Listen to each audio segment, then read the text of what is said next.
नियति के तीनों देवी ने एक किताब दूसरी दुनिया में भेजी जिसमें इस दुनिया के बारे में सब कुछ लिखा हुआ था। तो ये जो लड़की है वो है ल्यूसिया। तीनों देवी ल्यूसिया को सेंट बनाना चाहती थी, लेकिन उस वक्त क्रिएटर वापस आ गया जो काफी वक्त से चला गया था। वो तीनों देवी से एक शर्त लगाना चाहता था। शर्त कुछ ऐसी थी कि वो दोनों एक एक सेंट कैंडिडेट चुनेंगे कि इन दोनों में से कौन सेंट बनेगी। तीनों देवी ने चुनी थी ल्यूसिया को और क्रिएटर ने चुनी थी लियन को। मतलब कि अगर ल्यूसिया रियल सेंट होगी तो तीनों देवी शर्त जीत जाएगी, और अगर लियन रियल सेंट होगी तो क्रिएटर शर्त जीत जाएगा, और जो विनर की विश होगी वो हारने वाली पार्टी को पूरी करनी होगी। तीनों देवी शर्त के लिए मान गए क्योंकि वो लोग शर्त जीत कर क्रिएटर को यहाँ पे वापस लाना चाहती है जो काफी सालों से यहाँ से चला गया था। तीनों देवी को पूरा यकीन था कि वो लोग ही शर्त जीत जाएगी, क्योंकि लियन के पास इंसानी शरीर था और उसकी पावर्स भी अच्छे से काम नहीं करती थी।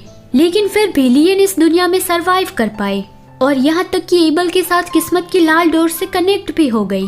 तीनों देवी उसकी तारीफ करती है कि लियन जैसी पर्सन ही उसे पसंद है, एक सेंट को ऐसा ही होना चाहिए। लेकिन अभी वो लोग लियन की मदद नहीं करेगी क्योंकि उन्हें शर्त जीतनी है। लियन उसे समझाने की कोशिश करती है और कहती है कि उसे यहाँ पे लाया गया, उससे पहले उसे कुछ भी कहा नहीं गया था। देवी उसे कहती है कि क्रिएटर का साइन लियन के पास है, तो फिर उसने मान लिया कि क्रिएटर ने उसे सब कुछ बता दिया होगा। लियन को समझ में नहीं आ रहा था कि क्रिएटर का साइन उसके पास कहाँ पे है, और वो शॉक्ड रह गई क्योंकि सिजा ने उसे जो कार्ड दिया था देवी उसे क्रिएटर का साइन कह रही थी। लियन को ऐसा लगने लगा था कि सिजा ही क्रिएटर हो सकता है। तभी सिजा वहाँ पे आया और लियन की तारीफ करता है कि वो यहाँ तक पहुँच गई।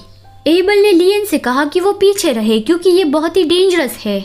वो सिजा के पास से बहुत ही स्ट्रॉन्ग पावर सेंस कर पा रहा था कि वो पूरी तरह से बदल गया है। सिजा एबल के लिए भी कहता है कि उसके पास चीजें फील करने के लिए हार्ट नहीं है, फिर भी वो ब्लाइंडली किसी से प्यार कर रहा है।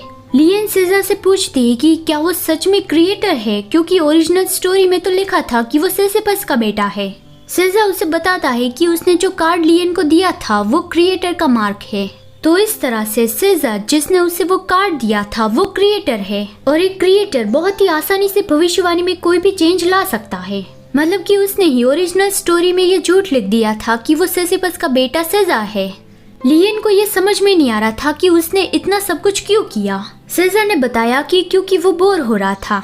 दूर से सब कुछ देखने के अलावा उसे करीब से सब कुछ एक्सपीरियंस करने में ज्यादा मजा आ रहा था।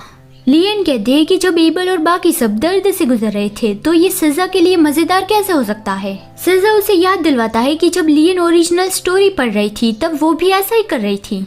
एबल को दर्द में देखकर उसके लिए बुरा फील करने की जगह उस पर कमेंट कर रहे थे कि वो तो एकदम ही पागल है।